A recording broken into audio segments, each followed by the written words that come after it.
अस्सलाम वालेकुम रहमतुल्लाहि व बरकातुहू। दिस इज़ मेहमान एक और न्यू वीडियो के साथ आपके साथ फिर से हाजिर हूँ। क्लास 10 मैथमेटिक्स न्यू बुक हम 2.1 पर लगे हुए थे और 2.1 का क्वेश्चन नंबर 5 जो कि मोस्ट इम्पॉर्टेंट क्वेश्चन है आपकी बुक में। आपने इसमें क्या करना है, ग्राफिकली मेथड से आपने क्वाड्रेटिक इक्वेशन को सॉल्व करना है। हमें इतना तो आइडिया था तकरीबन ऑलमोस्ट सब स्टूडेंट्स को कि हमारे पास जो क्वाड्रेटिक इक्वेशन होती है उसका जो ग्राफ होता है वो हमारे पास पैराबोला की फॉर्म में होता है, पैराबोला बनता है। अब आज हम प्रैक्टिकली इस चीज़ को करेंगे कि हम क्वाड्रेटिक इक्वेशन को ग्राफिकली सॉल्व करेंगे। तो उसमें आपको ए टू जेड कंसेप्चुअल चीज़ें भी बताने वाला हूँ। अब पहले क्वेश्चन को मैंने किया हुआ है ऑलरेडी और उसको मैं जस्ट आपको एक्सप्लेन करूँगा। आपने बाकी के पार्ट इंशाल्लाह ताला सेम इसी वे में आपने खुद करने हैं। इंशाल्लाह आप खुद कर पाओगे। बाकी पार्ट में खुद भी करवाऊंगा बट आप इंशाल्लाह खुद भी करोगे। सो ये देखें जी, हमारे पास यहाँ पर पार्ट नंबर 1 गिवन है और ग्राफ इसका हम इंशाल्लाह, ये इधर मैंने लिख के ग्राफ हम इंशाल्लाह इस पर ड्रॉ करेंगे आपके सामने। तो चलें ज़रा इसको समझते हैं। सबसे पहला काम देखें, x square minus 3 minus 18 equal to 0। This is our quadratic equation और इसका हमने क्या करना है जी, ग्राफिकली मेथड से इसको सॉल्व करना है। आप देखें सबसे पहला काम आपने क्या करना है, लेट कर लेना है y इक्वल टू, यानी इस पूरी क्वाड्रेटिक इक्वेशन को y के इक्वल लेट कर लेना आपने।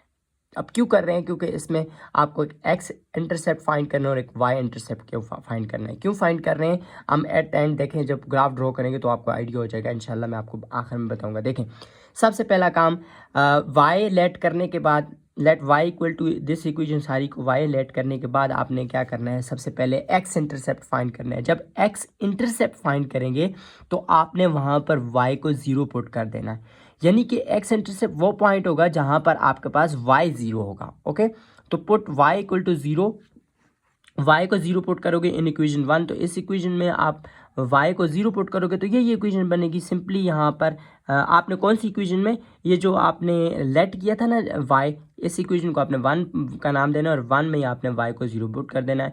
तो ये इक्वेशन बनेगी। देखो इसमें y पुट करने के बाद सीधी करके लिख लो इस इक्वेशन को।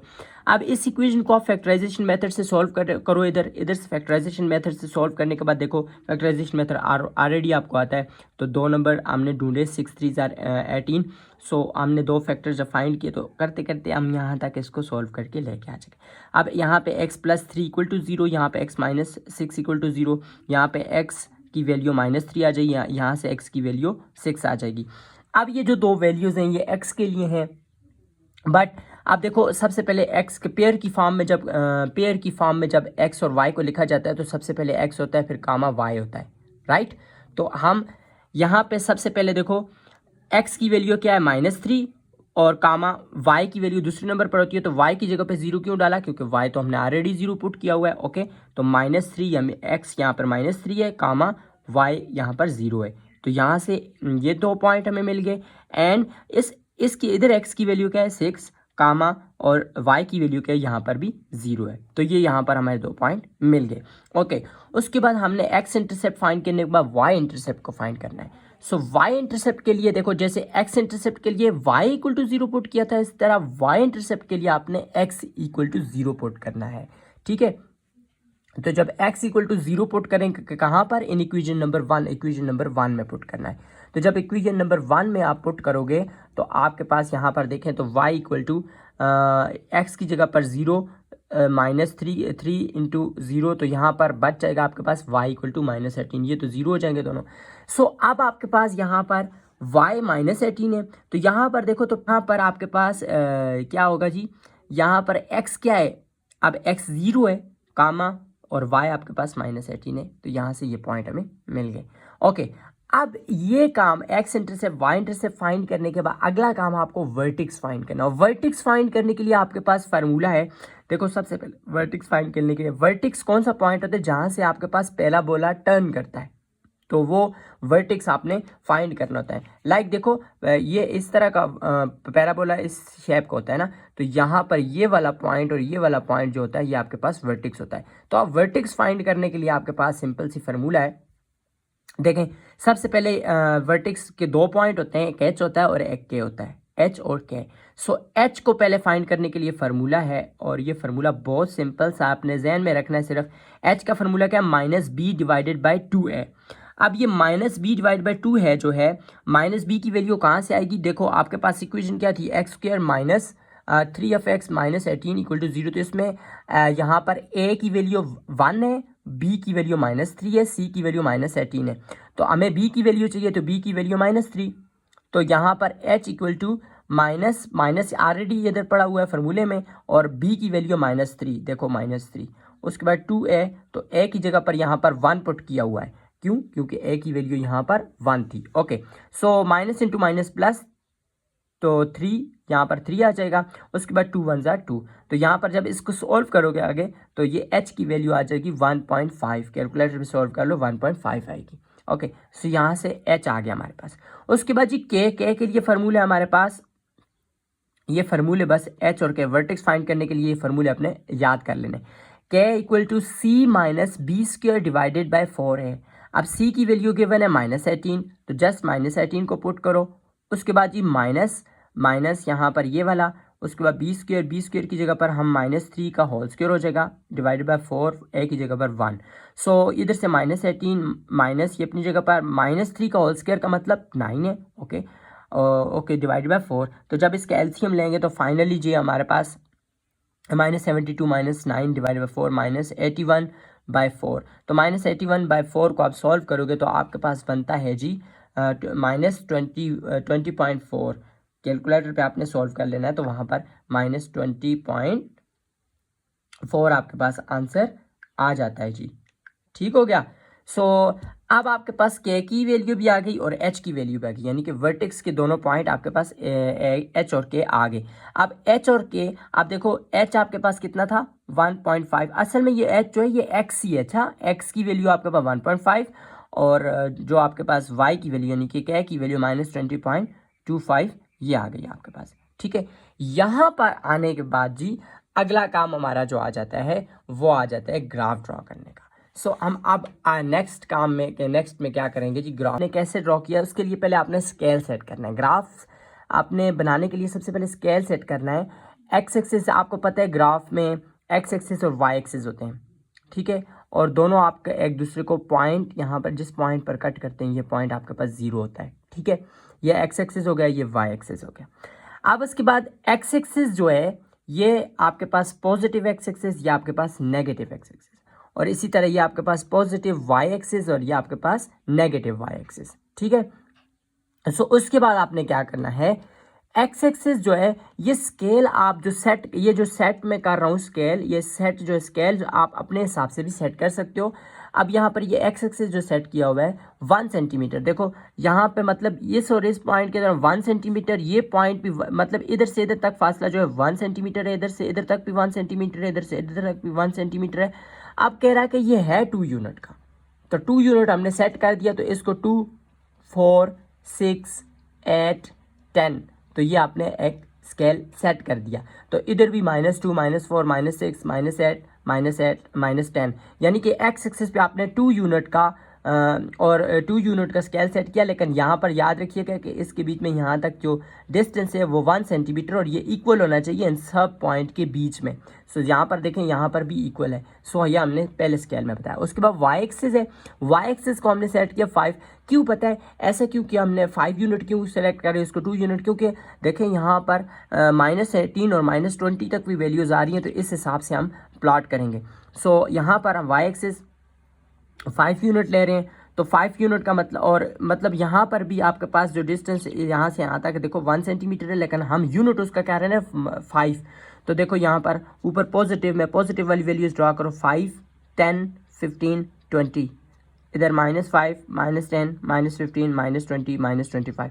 अब अगर सपोज आप कहते हैं यहाँ पर 4 का आप यूनिट रखते हो, तो आप 4 8 12 16 इस तरह आते। अगर 3 सेलेक्ट करते तो फिर इधर 3 6 9 12 ऐसे आप अपने हिसाब से सेट कर सकते हो। ओके, अब उसके बाद जी अगला काम हमारा क्या है, अगला काम देखो हमारा ये है कि सबसे पहले यहाँ पर जाओ। अब सबसे पहले पॉइंट हमने फाइंड किए थे, यहाँ पर देखो, तो यहाँ पर हमने ये सबसे पहले -3 और 0, यहाँ पर -3 क्या है, एक्स की वैल्यू है -3। सो नेगेटिव एक्स एक्सिस कहाँ पर होता है जी, नेगेटिव एक्स एक्सिस आपके पास यहाँ पर होता है, और यहाँ पर आपके पास -3 किधर है, -3। सो यहाँ पर ये -2, इसके बाद इधर -3 आएगा, तो यहाँ पर मैं -3 को ढूंढता हूँ, -3 यहाँ पर होगा, तो यहाँ पर इसको मैं ऐसे हाईलाइट कर देता हूँ, -3 इसके मिडिल में आएगा। ओके, -2 -3 -4। ओके, सो यहाँ पर पॉइंट मैंने ड्रा कर लिया -3 के लिए। उसके बाद देखो -3 के साथ 0 था, तो 0 को ड्रा करने की जरूरत नहीं है, 0 तो एक्स एक्सिस पे यहाँ पर 0 है। ओके, उसके बाद अगला पॉइंट चेक करो, अगला जी -3 के बाद अगला देखो तो 6 है, 6 और 0 को तो ड्रा करने की जरूरत नहीं है। 6 किस पे, पॉजिटिव एक्स एक्सिस, मतलब 6 पॉजिटिव वाली साइड, तो यहाँ पर देखो पॉजिटिव एक्स एक्सिस यहाँ पर है, और यहाँ पर 6 में आपने जाना, और 6 का पॉइंट किधर है, इधर है जी, यहाँ पर। तो ये हमने ड्रॉ कर लिया।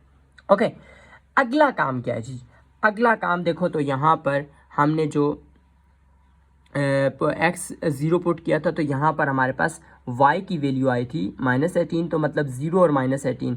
तो अब -18 कहाँ पर है जी, -18 मतलब ये जो -18 वैल्यू है ये किसकी है, y की है, और नेगेटिव y, तो नेगेटिव y आपके पास इस तरफ आता है।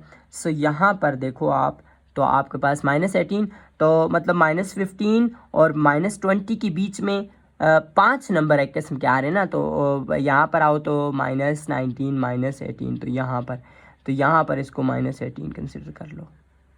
ठीक है, बात समझ आ रही? ओके, यहाँ तक -18 ड्रॉ कर दिया। उसके बाद जी अगला काम है वर्टिक्स का। अब वर्टिक्स पे आओ, वर्टिक्स में देखो 1.5 जो है, अब वर्टिक्स में हमारे पास ये 1.5 जो आया हुआ है, यानी कि ये एक्स की वैल्यू है। ठीक है, सो 1.5 पॉजिटिव 1.5, तो यहाँ पर आओ, देखो यहाँ पर ये 0 पॉइंट, और यहाँ तक आ जाओ, यहाँ तक, तो यहाँ तक ये 1 बन जाएगा, तो 1.5, तो इसका मिडिल ले लो आधा, तो यहाँ पर ये 1.5। अब इस 1.5 को जी हमने दूसरा इसका एक्स नेगेटिव एक्स एक्सिस में देखो, नेगेटिव में -20.25, ये जो आपके पास ये y है, यानी y की वैल्यू, तो y में आपने ड्रॉ करना है -20.5। तो यहाँ से देखो -20.5 कहाँ पर है, ये आ गया 20, और 20.5 करना है तो थोड़ा सा नीचे, तो ये 20.5 हो जाएगा, यानी कि इधर 20.5। तो इसको इधर से ड्रॉ करो ऐसे ऐसे, ये देखो ये आया था आपके पास 1.5 इधर, तो 1.5 वाली लाइन को आप इधर लेके आओ, यहाँ पर लेके आ जाओ। तो ये यहाँ पर, और आपके पास यहाँ पर है -20.5, तो -20.5 आपके पास यहाँ, तो यहाँ पर जो पॉइंट बन रहा है, ये देखें, ये आपके पास क्या पॉइंट है, इधर से आपके पास देखो 1.5, और इधर से आपके पास ऊपर से क्या है जी 1.5 और -20.25, तो ये हमने ले लिया है, ये वर्टेक्स। तो मतलब अब हमारे पास ये जो पॉइंट बने हैं, सिर्फ और सिर्फ इन पॉइंट को आपने मिलाना है, सो आपका काम हो जाएगा। सो आप इन पॉइंट को मिलाते हैं, देखें ज़रा, अब यहाँ पर अब ये पैराबोला बनेगा। अब देखो यहाँ पर इस पॉइंट को मिलाते हैं जी, इस पॉइंट को मिलाओ ज़रा, यहाँ पर देखो, ये यहाँ से लाइन लानी है ना, यहाँ से देखो बिल्कुल इसी तरह, इसी फॉर्म में, तो यहाँ पर, और फिर यहाँ से, और देखो यहाँ से ये टर्न रह रहा है, दिस इज़ अवर वर्टेक्स, तो ये वर्टेक्स है, तो बिल्कुल इसको ऐसे लेके जाओ, तो ये आपके पास ये आ गया जी। यहाँ पर अब अगर चेक करो, तो ये आपके पास जी यहाँ पर ये जो पॉइंट था, ये पॉइंट आपके पास यहाँ पर एक्स एक्सिस में ये 6 था, और बाकी वाई यहाँ पर 0 है। और यहाँ पर चेक करो, अगर आप भी 0 है, यहाँ पर y 0 है, यहाँ पर भी y 0 है, और x की वैल्यू -3 6।